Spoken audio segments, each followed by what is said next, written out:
welcome to this episode where I get to introduce the beautiful Rachael today. I'm so excited.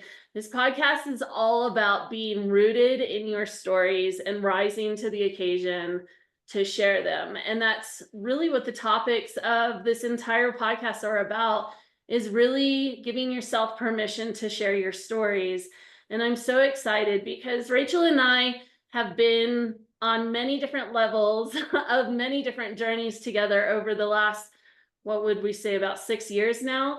And this is just such a special episode for me, as every episode seems to be landing as special in their own ways through the connection of shared sisterhood and doing life together. And one of our main purposes is to walk out journeys with other people as well through sharing our stories. So Rachael, would you please introduce yourself?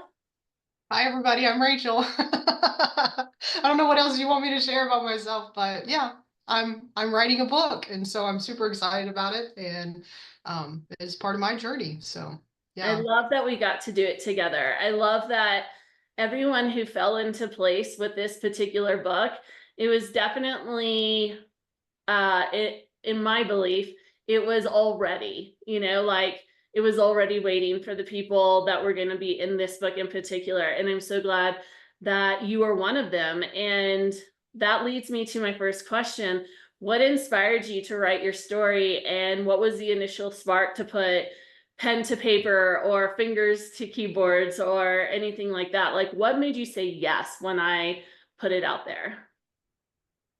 Because it was you. And I'm being totally honest with that answer. Because when she sent that question to me, I'm like, how am I going to answer that? Because I've been wanting to write a book for a long time, and had my own blocks with that, which I'm sure we'll get into later on the interview with that. But I had my own blocks with that, and I'd had the opportunity over the last probably 15 years, 3 or 4 times, and there was always something that was externally blocking me from doing that. So I always knew, like, okay, this was not the anthology I needed to be in, or this was not the person I needed to, have as my editor or whatever. Like, many things happen with that. And then Rachelle asked, or had mentioned this kind of in a way, kind of just in bypassing in a meeting. And I was like, wait a second. Like, that's when I was like, okay, I can actually, like, it was for me, it was like, I can tell this part of my story and be really comfortable with it, or at least I thought when I started the process. And so I was like, okay, let's do it, And so I said to my husband one day, I said, one of my business partners is going to have this book, and I think I'm going to do it. And he's like, why are you thinking about it? Just do it. And that was, my husband's the writer in our family. I am not. So, or I wasn't. You are now. I am now. So I'm having to own that. I actually wrote that in a bio the other day, author. And that was so weird to me to actually be able to put that in my bio. Like, I had to add it, and I was like, oh, this is awesome. I get to own another word as part of me. Another title. I love that. How did you feel the first time that you shared your story, whether it was when you shared it with yourself or you press send to James, the editor, or did you share it with somebody else the first time before you even sent it in? How did you feel about that? I've verbalized my story several times in, like, different segments. So, like, just snippets of it. But putting pen to paper, like, I had an outline for years of it.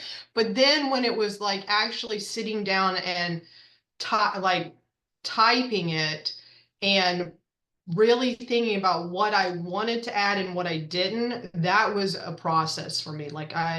And when I first sent it to James, I actually sent him 2 versions, because in my brain I had 2 versions, and one was very, like, heartfelt, and the other one was very headfelt. And he picked that up instantly, and he sent the head one back and said, we're not doing this one. That's all he told me. And I was like, okay, so here we go. And so that was very much for me like a part of the process, because I had written in my head, and then I had written from, like, spirit and heart, and that was 2 very different versions. And so because of my earthly training in medicine, I've had to deal with that in my writing process because I can get very analytical and scientific and, logical, and that's not what writing is about, especially with this anthology. It's interesting. You're not the only author to mention that. And I think it's interesting that there was about half of us, or maybe a little bit more, that are very much always in our heads. Mhm. And processes like writing a chapter for an anthology, writing your book, really just all different platforms of sharing your story really help you to start connecting to your heart. And I want Mhm. to kind of touch on this because I know that you and I have had previous conversations about this, is really about sitting in your feminine versus your masculine as a woman, and how so much of our conditioning in life is about be masculine, be masculine, be masculine. And it dishonors the energy that we're born with and that we've been taught to put aside. And then we come to this like a lot of conflicting feelings, especially kind of midlife. I guess that would be like the female version of midlife crisis kind of thing, in terms of like discovering sometimes for the first time. And what I share with a lot of people, especially women, is that when they go into this book writing process, especially if it's their first time, it's not going to be anything they ever expected it to be. You go in with intention, and this is so important with any aspect in life. You go in with intention, but it's the journey of the actions that speak louder than the intention itself. And I always tell aspiring authors that you're going to encounter some hard that you didn't expect. And I know your particular situation with this subject is, would you mind sharing just a little bit about your journey, and maybe possibly even sharing with other future authors, anybody listening to this, if they're sitting on the fence, um, what was your journey like? A summary of your journey. So the first thing that when you said that came to my mind is with especially with the feminine and masculine aspect. Actually, it was a mentor of mine that was a man that called me out on my writing about 3 or 4 years ago, and I was going through a training for a modality that I use, and he had pulled my chart, which was my soul contract chart, and he was using me as an example. And he knew my training and he knew my background. And he really just kind of like called out the fact that I was hiding behind my training and that masculinity because it was comfortable to me. And so that kind of leads to my story with what's in the book is I had been doing that for so long that my body physically could no longer handle the pressure of that any longer. And it became very sick. And so through that process, I had to learn how to embrace who I was in my feminine, because even though I was feminine at like times, but not in the spirit, I was in the physicality of it. I could dress up and I could do all the things and be really pretty and do all that stuff. But it was the inside, the heart stuff that wasn't unlocking. And so when he called me out in that meeting, and he did it very lovingly, so I'm not saying he called me out in a harsh way, but in a way he did. But by it being a man who did that, it really kind of set me back on my heels because I wanted to get defensive and I wanted to bring out that masculine part of me and like protect myself in a way. And I realized I couldn't. And that's what he was getting to. And so that kind of translated into my illness, into my whole journey with the plant, the story, all of that. So it's one of those things like, and he wasn't the person that initially called me out like on that aspect, but it was my illness that did. And then he just kind of solidified that. And then when I submitted both articles to James, and another man calls me out and says, no, we're not using this. This is too much in your head. It really like, I had to think about how I was going to respond a third time to being, in a masculine space with the healthcare system, and then being in a masculine space with my training, and then, James, it was all very much kind of like thrown in my face, like, hey, you're not in your feminine, and I'm the woman in the whole situation. And I was struggling with it, and these men were doing it better than I was. And that's what really kind of was like for me, as part of the journey of figuring out who I am in that energy and in that space. So I hope that answers your question.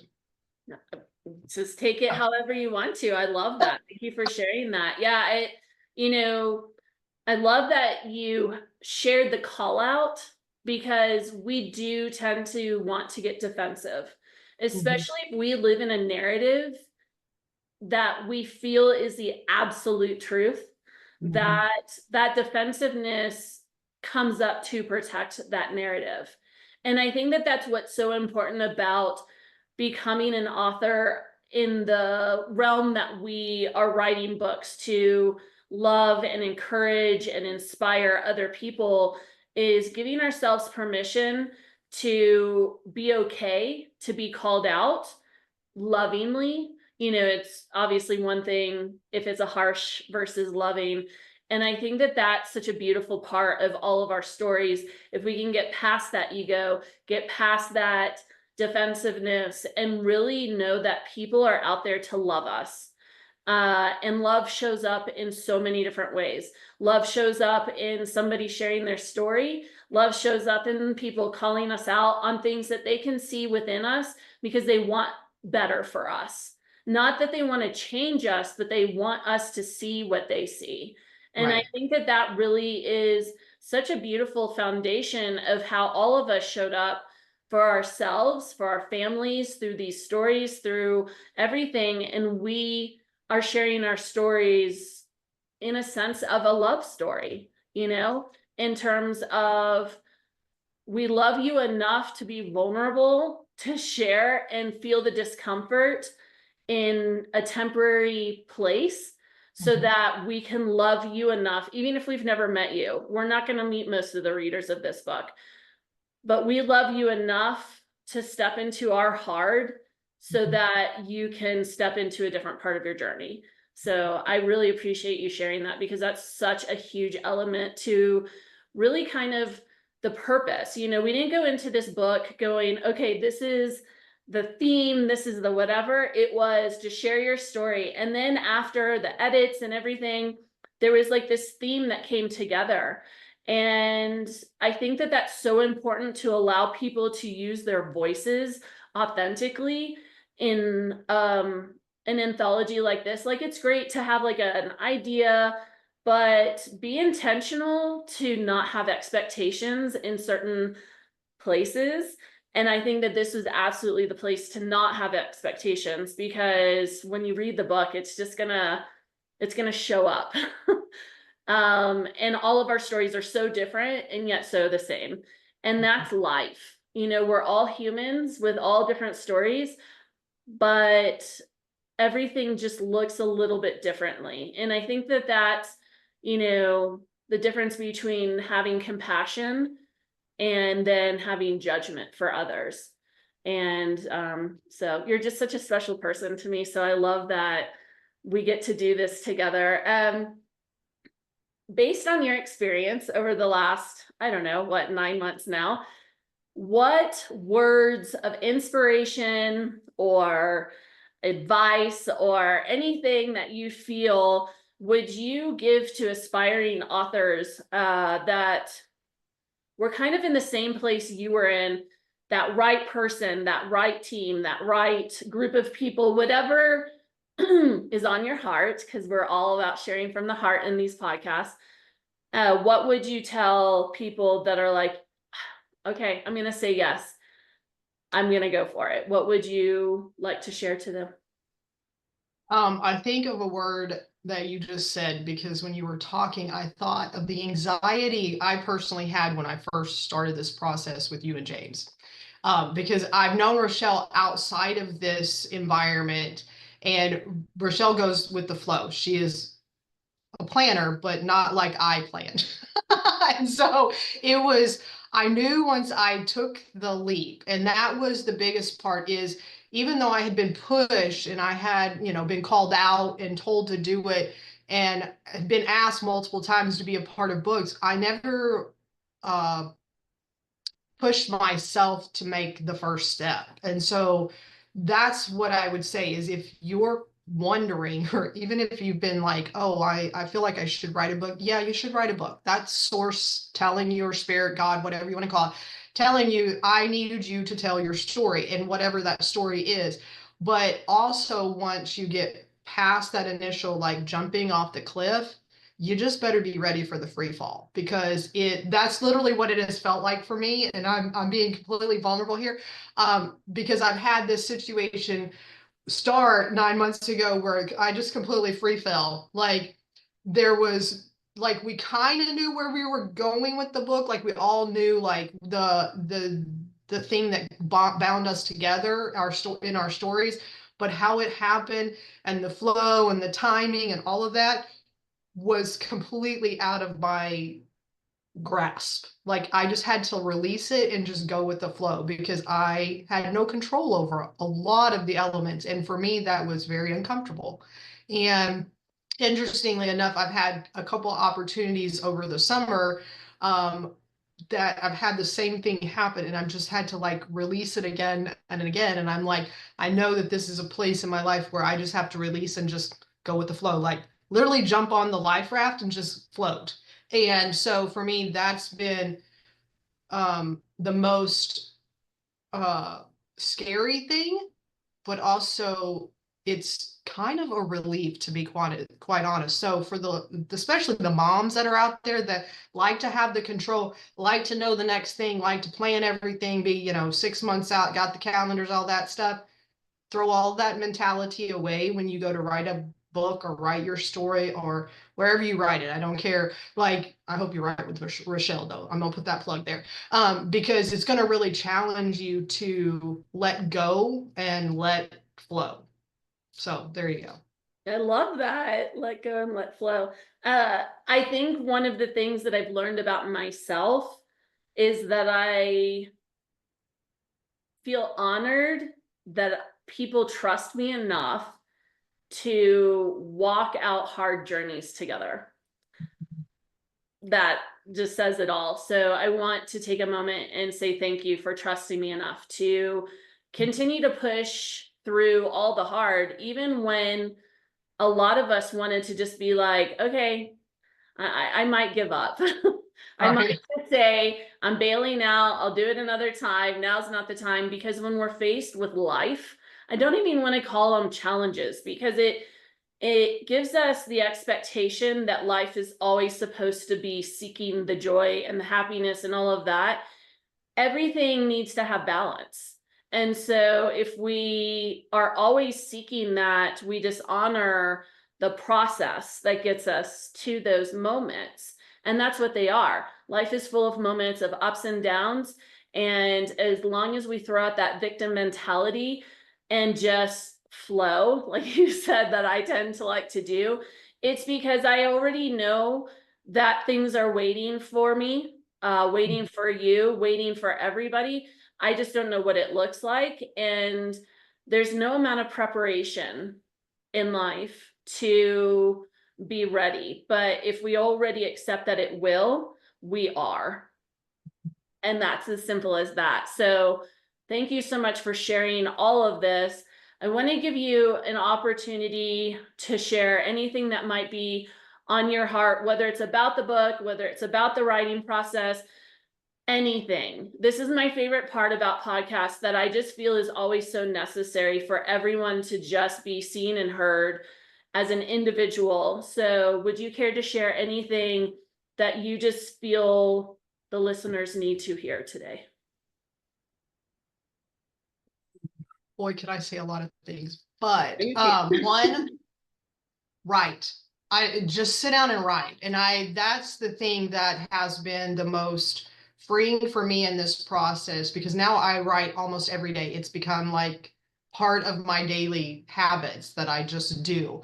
I write, it could be I mean, and I even say that don't let it be content. Don't let it be social media stuff. Just sit down pen to paper, computer to, your fingertips, whatever, and just write, like whatever comes to you, and just let it come. And that's the beauty of it, because I have, for me anyways, this has been my process in the last, especially like the last 3 or 4 months, because I kind of go through ebbs and flows with my life just because of my kids' activities and my husband's business and things like that. So I have times where I have a whole lot of time, and then there's times where I have very little time.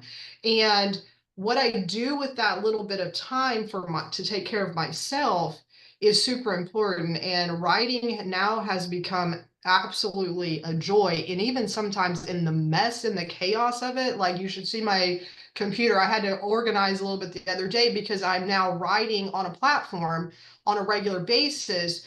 And to try to keep all of the thoughts and where I'm going with those things has been scary, but it's also been very freeing, because like your body no longer is holding on to that. And that's what I want to share with our listeners, is when we hold all of that stuff inside energetically, it can affect us, and who we are. And letting, even if nobody reads it, I mean, I have stories that nobody will ever read because they're for me. They're for not for anybody else. And somebody may in the future, and they're like, what in the heck was my mom thinking, or what was my wife like? They'll be wondering. But it was just for me, because I needed to process out something that happened in life. And oftentimes we want to like hide and mask or veg, and there's nothing wrong with those things, or scroll social media to deal with our emotions. And that's not always the most effective for us energetically and physically. So writing that out, I think, is super huge to people in order to be able to create, heal, move forward, and just discover who they are as a person. So for me, that's been the process. So that's what I wanted to share. Like, just do it. I love that. Thank you so much for sharing that. Yeah, I have discovered through my journey that writing is the best therapy. I am not much of a talker. And so things like talk therapy or something like that is just not my thing. Plus, I don't really like sharing with other people on that avenue. But in terms of writing, you get to tell yourself, it's such an interpersonal therapy for me, like, and for so many, you get to tell yourself the truth, Yeah. process the truth, or discover the truth through writing. Sometimes you'll start something and then you'll go back to it, reread it, and go, oh, that was a few months ago. That was a few months ago self, right? I have grown since then. And so I really feel like that's a lot of why I want to get people's stories out, is to take them on that journey and make sure that they just embrace that inner self. It's another form of healing. It's another form of, we talk about the cannabis plant in this book, hemp specifically, and the choices that you make. And this is another choice, the choice to write. And so I just love that you shared that, because it's just continuing that wellness journey, right? So that was kind of a theme in the book, in terms of just finding and discovering what worked best for us. And it's not just about the hemp plant. So I truly appreciate your time and all of your beautiful words of inspiration and vulnerability. So thank you so much, Rachael, for being on today. I really appreciate it. And I look forward to people receiving what is meant for them through your chapter. So thank you, everyone, for listening. Until next time. Bye.